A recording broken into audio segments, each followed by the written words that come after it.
ನಮಸ್ಕಾರ. ನನ್ನ ಆತ್ಮೀಯ ಗುರುವೃಂದದವರಿಗೆ ಯುಗಾದಿ ಹಬ್ಬದ ಮತ್ತು ಹೊಸ ವರ್ಷದ ಶುಭಾಶಯಗಳು.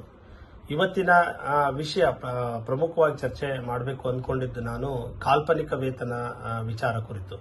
1982ರಿಂದ ಏನು ಅದರ ಮುಖಂಡತ್ವವನ್ನು ವಹಿಸಿಕೊಂಡು ಸಾಕಷ್ಟು ಅದರ ಮುಖಂಡರು ಅಂದರೆ ನಿಮ್ಮ ಶಾಲಾ ಶಿಕ್ಷಕರ ಅನುದಾನಿತ ಶಾಲಾ ಶಿಕ್ಷಕರ ಮುಖಂಡರಾಗಿರುವಂತಹ ಗೋಪಿನಾಥ್ ಇರಬಹುದು ಅಥವಾ ನಾಗರಾಜ್ ಇರಬಹುದು ಅಥವಾ ಮಂಜುನಾಥ್ ಇರಬಹುದು ಅಥವಾ ಇನ್ನಿತರೆ ಪ್ರಮುಖರು ಎಲ್ಲರನ್ನೂ ಕೂಡ ನಾನು ಅಭಿನಂದಿಸ್ತೀನಿ. ಯಾಕಂದ್ರೆ ಒಂದು ದೊಡ್ಡ ಹೋರಾಟವನ್ನು ನೀವು ಮಾಡಿದ್ದೀರಾ.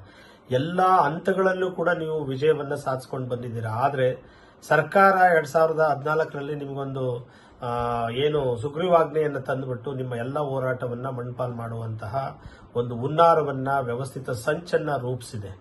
ಸೊ ಆಗ ಸಮಸ್ಯೆ ಏನಾಗಿದೆ ಅಂತಂದ್ರೆ, ನನ್ನ ಅರಿವಿಗೆ ಬಂದಂತೆ ಇಡೀ ರಾಜ್ಯಾದ್ಯಂತ ಶಿಕ್ಷಕರು ತಮ್ಮ ಹಕ್ಕನ್ನು ಪ್ರತಿಪಾದಿಸೋದಕ್ಕೆ ನೀವು ಹಲವಾರು ಜನ ಲಾಯರ್ಗಳನ್ನ ವಕೀಲರುಗಳನ್ನ ಇಟ್ಟುಬಿಟ್ಟು ಹೈಕೋರ್ಟ್ ಅಲ್ಲಿ ಸರ್ಕಾರದ ವಿರುದ್ಧ ಅರ್ಜಿಯನ್ನ ಸಲ್ಲಿಸಿದಿರಾ ಅನ್ನೋದು.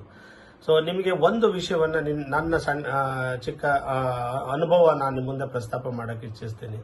ಟೂ ಮೆನಿ ಕುಕ್ಸ್ ಒಂದು ಆ ಅಡಿಗೆಯನ್ನು ಮಾಡೋದಕ್ಕೆ ಹೊರಟಾಗ ಏನಾಗುತ್ತೆ, ಆ ಅಡಿಗೆ ಸ್ಪಾಯಿಲ್ ಆಗುತ್ತೆ ಅಥವಾ ಪಾಯ್ಸನ್ ಆಗುತ್ತೆ ಅಂತ ಬಹುಶಃ ನಿಮ್ಗೆಲ್ಲರಿಗೂ ಗೊತ್ತಿದೆ ಅಂತ ನಾನು ಅಂದ್ಕೊಂತೀನಿ. ಬಹಳಷ್ಟು ಜನ ಲಾಯರನ್ನ ಇಟ್ಟಾಗ ಕೆಲವು ಸಂದರ್ಭಗಳಲ್ಲಿ ಆ ಲಾಯರ್ಗಳು ಅಟೆಂಡ್ ಆಗದೆ ಇದ್ದಾಗ ನಿಮ್ಮ ಕೇಸ್ಗೆ ವಿಜಯ ಸಿಗೋದಿಲ್ಲ ಅನ್ನೋದು ನಿಮ್ಮೆಲ್ಲರಿಗೂ ಗೊತ್ತಿರಲಿ. ಸೊ ಹಾಗಾಗಿ ನಾನು ನಿಮ್ಮಲ್ಲಿ ಕೇಳ್ಕೊಳ್ಳೋದಿಷ್ಟೇ. ಸೊ ನಾನು ಕೂಡ ಕಾನೂನು ಹೋರಾಟವನ್ನ ಮಾಡ್ತಾ ಇದ್ದೀನಿ, ನಿಮ್ಗೆಲ್ಲರಿಗೂ ಗೊತ್ತಿದೆ.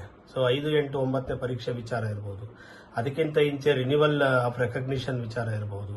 ಸೊ ಅನೇಕ ವಿಷಯಗಳ ವಿಚಾರವಾಗಿ ನಾನು ನ್ಯಾಯಾಲಯದ ಹೋರಾಟಗಳನ್ನು ಮಾಡ್ತಾ ಇದ್ದೀನಿ. ಆದರೆ ಒಬ್ಬನೇ ಒಂದು ಸಂಘಟನೆಯ ಹೆಸರಿನಲ್ಲಿ ನಾನು ಹೋರಾಟವನ್ನು ಮಾಡ್ತಾ ಇದ್ದೀನಿ. ಸೊ ನೀವೆಲ್ಲರೂ ಒಪ್ಪದಾದ್ರೆ ಈ ಕೇಸನ್ನ ನಾನು ನನ್ನ ಇದು ಸುಪರ್ದಿಗೆ ತಗೊಂಡು ಹೋರಾಟವನ್ನ ಮುಂದುವರಿಸೋದಕ್ಕೆ ನೀವು ಅವಕಾಶ ಮಾಡಿಕೊಟ್ರೆ ಮುಂದುವರಿತೀನಿ ಅಂತ ಹೇಳ್ಬಿಟ್ಟು ನಾನು ಈ ಮೂಲಕ ನಿಮ್ಮಲ್ಲಿ ವಿನಂತಿ ಮಾಡ್ಕೊಳ್ಳೋದಕ್ಕೆ ಇಚ್ಛಿಸ್ತೀನಿ. ಯಾಕೆ ಅಂತಂದ್ರೆ, ಸೊ ಏಕ ವ್ಯಕ್ತಿ ಅದಕ್ಕೆ ಗಟ್ಟಿಯಾಗಿ ನಿಂತ್ಕೊಂಡಾಗ ಅದರಲ್ಲಿ ವಿಜಯವನ್ನು ಸಾಧಿಸೋದಕ್ಕೆ ಸಾಧ್ಯ ಆಗುತ್ತೆ. ಅಂದ್ರೆ ನಿಮ್ಮೆಲ್ಲರೂ ಬೆಂಬಲ ಇರಬೇಕು ಹಿಂಭಾಗದಲ್ಲಿ. ಸೊ ನಾನು ಮಾನಿಟರಿ ಬೆಂಬಲವನ್ನ ನಿಮ್ಮ ಹತ್ರ ನಾನು ನಿರೀಕ್ಷೆಯನ್ನ ಮಾಡ್ತಾ ಇಲ್ಲ. ಸೊ ನೀವು ಏನೆಲ್ಲ ಕೇಸ್ಗಳನ್ನ ಹಾಕ್ಬಿಟ್ಟು ನೀವು ಲಾಯರ್ಗಳನ್ನ ಇಟ್ಟಿದ್ರು ಅವರಿಂದ ನೀವು NOC ಯನ್ನ ಪಡೆದು ನಮ್ಮ ಸಂಘಟನೆಗೆ, ರುಪ್ಸಾ ಸಂಘಟನೆಗೆ ಅಥವಾ ನಮಗೆ ನೀವು ಕೊಟ್ರೆ ಖಂಡಿತವಾಗೂ ಈ ವಿಚಾರದಲ್ಲಿ ನಾನು ನನ್ನ ಹೋರಾಟವನ್ನು ನಾನು ಮುಂದುವರಿಸ್ತೀನಿ ಅಂತ. ಈಗ ಅದು ಹೈಕೋರ್ಟ್ ಅಲ್ಲಿದೆ. ಯಾವ್ದರ ವಿರುದ್ಧ ಅಂದ್ರೆ ಆ ನೋಟಿಫಿಕೇಶನ್ ಏನ್ ಮಾಡಿದಾರೋ, ಸುಗ್ರೀವಾಜ್ಞೆ ಮಾಡಿ ನೋಟಿಫಿಕೇಶನ್ ಮಾಡಿದಾರೋ ಅದರ ವಿರುದ್ಧ ಹೈಕೋರ್ಟ್ ಅಲ್ಲಿ ಅರ್ಜಿ ಇದೆ ಅನ್ನೋ ಮಾಹಿತಿಯನ್ನು ನಾನು ಕೇಳಿದ್ದೀನಿ. ಸೊ ಇದಕ್ಕೆ ಇಡೀ ರಾಜ್ಯದಿಂದ ನೀವು ಸಾಕಷ್ಟು ಜನ ಸಾಕಷ್ಟು ಲಾಯರ್ಗಳನ್ನು ಇಟ್ಟಿರೋದ್ರಿಂದ ಅವರು ಕೋರ್ಟ್ಗೆ ಅಟೆಂಡ್ ಆಗೋ ಕಾರಣನೋ ಅಥವಾ ಇನ್ನೇನೋ ಕಾರಣದಿಂದ ಆ ಕೇಸ್ ಮುಂದಕ್ಕೆ ಹೋಗ್ತಾನೇ ಇದೆ. ಸೊ 2014ರಿಂದ ಇಲ್ಲಿಗೆವರೆಗೂ ಮುಂದಕ್ಕೆ ಹೋಗಿದೆ ಅಂತಂದ್ರೆ ಬಹುಶಃ ಅದರಲ್ಲಿ ನೀವು ನ್ಯಾಯ ಸಿಗುತ್ತೆ ಅಂತ ಮಾತ್ರ ನೀವು ನಂಬ್ಕೊಳ್ಳೋದು ಬೇಡ. ಯಾಕೆ ಈ ಮಾತನ್ನ ಹೇಳ್ತಾ ಇದ್ದೀನಿ ಅಂದ್ರೆ, ನೀವು NOC ಯನ್ನ ಕೊಟ್ಟಂತ ಪಕ್ಷದಲ್ಲಿ ನಾವು ಸರಿಯಾದಂತಹ ವಕೀಲರನ್ನ ಇಟ್ಟುಬಿಟ್ಟು ನಮ್ಮದೇ ಎಕ್ಸ್ಪೆನ್ಸಸ್ ಅಲ್ಲಿ ಈ ಸಮಸ್ಯೆಯನ್ನ ನಾವು ಸಮರ್ಥವಾಗಿ ಬಗೆಹರಿಸಬಹುದು ಅನ್ನೋ ಆಲೋಚನೆಯನ್ನ ಮಾಡಿಬಿಟ್ಟು ನಾನು ನಿಮ್ಮ ಮುಖಂಡತ್ವ ವಹಿಸಿದಂತಹ ನಾಗರಾಜ್ ಇರಬಹುದು, ನಮ್ಮ ಗೋಪಿನಾಥ್ ಸರ್ ಇರಬಹುದು, ಮತ್ತೆ ಮಂಜುನಾಥ್ ಅವರು ಇರಬಹುದು, ಎಲ್ಲರನ್ನೂ ಕೂಡ ನಾನು ವಿಚಾರವನ್ನ ಮಾಡಿದೆ, ಮನವಿಯನ್ನ ಮಾಡಿದ್ದೀನಿ. ಗುರುವಾರದ ದಿವಸ ಒಂದು ಸುತ್ತಿನ ಮೀಟಿಂಗು ಕೂಡ ಮತ್ತೆ ಮುಖಾಮುಖಿ ಚರ್ಚೆಯನ್ನು ಕೂಡ ನಾನು ಮಾಡಲಿದ್ದೀನಿ. ಸೊ ಹಾಗಾಗಿ ಇಡೀ ರಾಜ್ಯದ ಅನುದಾನಿತ ಶಾಲಾ ಶಿಕ್ಷಕರಲ್ಲಿ ನನ್ನ ಮನವಿ ಇಷ್ಟೇ, ನೀವು ಯಾರೆಲ್ಲ ಅರ್ಜಿಯನ್ನ ಲಾಯರ್ಗಳ ಮೂಲಕ ಹಾಕಿದಿರೋ ಅದನ್ನ NOC ಯನ್ನ ಪಡೆದು ನಮಗೆ ನೀವು ಕೊಟ್ರೆ ಅದರ ಮುಖಂಡತ್ವವನ್ನ, ಅದರ ನೇತೃತ್ವವನ್ನ ವಹಿಸಿ ನಾನು ಆ ಹೋರಾಟಕ್ಕೆ ಅಣಿಯಾಗ್ತೀನಿ.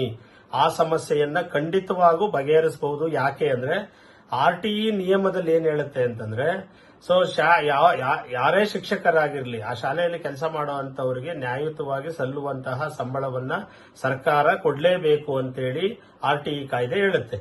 ಸೊ RTE ಕಾಯ್ದೆ ಬಂದಿರೋದು ಯಾವಾಗ? 2009ರಲ್ಲಿ. 2009ರಲ್ಲಿ ಕೇಂದ್ರ ಸರ್ಕಾರದಿಂದ ಶಾಸನಬದ್ಧವಾಗಿ ಒಂದು ಶಾಸನ ರೂಪುಗೊಂಡ ನಂತರ 2014ರಲ್ಲಿ ಇವರು ಸುಗ್ರೀವಾಜ್ಞೆ ಮಾಡ್ತಾರೆ ಅಂದ್ರೆ ಅದಕ್ಕೆ ಯಾವುದೇ ಮಾನ್ಯತೆ ಇರೋದಿಲ್ಲ, ಅದ್ರ ಮುಂದೆ ಅದಕ್ಕೆ ಯಾವುದೇ ವ್ಯಾಲ್ಯೂ ಇರೋದಿಲ್ಲ. ಹಾಗಾಗಿ ಅದನ್ನ ಸುಲಭವಾಗಿ ಹೊಡಿಬಹುದು. ಈಗಾಗಲೇ ಸುಪ್ರೀಂ ಕೋರ್ಟ್ ಆದೇಶ ಇರೋದ್ರಿಂದ ನಿಮಗೆ ಸರ್ಕಾರ ಅದನ್ನ ಹಣವನ್ನು ಬಿಡುಗಡೆ ಮಾಡಬೇಕಾಗುತ್ತೆ, ಕಾಲ್ಪನಿಕ ವೇತನ ಕೊಡಬೇಕಾಗುತ್ತೆ. ಕಾಲ್ಪನಿಕ ವೇತನದ ಮೂಲಕ ನಿಮಗೆ ಮತ್ತೆ ನಿಮ್ಮ ಸಂಬಳಗಳು ಜಾಸ್ತಿ ಆಗ್ತವೆ, ನಿಮ್ಮ ಪಿಂಚಣಿಗಳು ಸೆಟಲ್ಮೆಂಟ್ ಆಗ್ತವೆ. ಸೊ ಈ ಎಲ್ಲಾ ಅನುಕೂಲಗಳು ಅದರಿಂದ ನೀವು ಪಡೀತೀರಾ. ಹಾಗಾಗಿ ದಯಮಾಡಿ ಸೊ ಈ ವಿಚಾರದಲ್ಲಿ ನಮಗೆ ಸಹಕಾರ ನೀಡಿ ಅಂತ ಹೇಳ್ಬಿಟ್ಟು ಈ ಮೂಲಕ ನಿಮ್ಮಲ್ಲಿ ವಿನಂತಿ ಮಾಡ್ಕೊಳ್ತೀನಿ.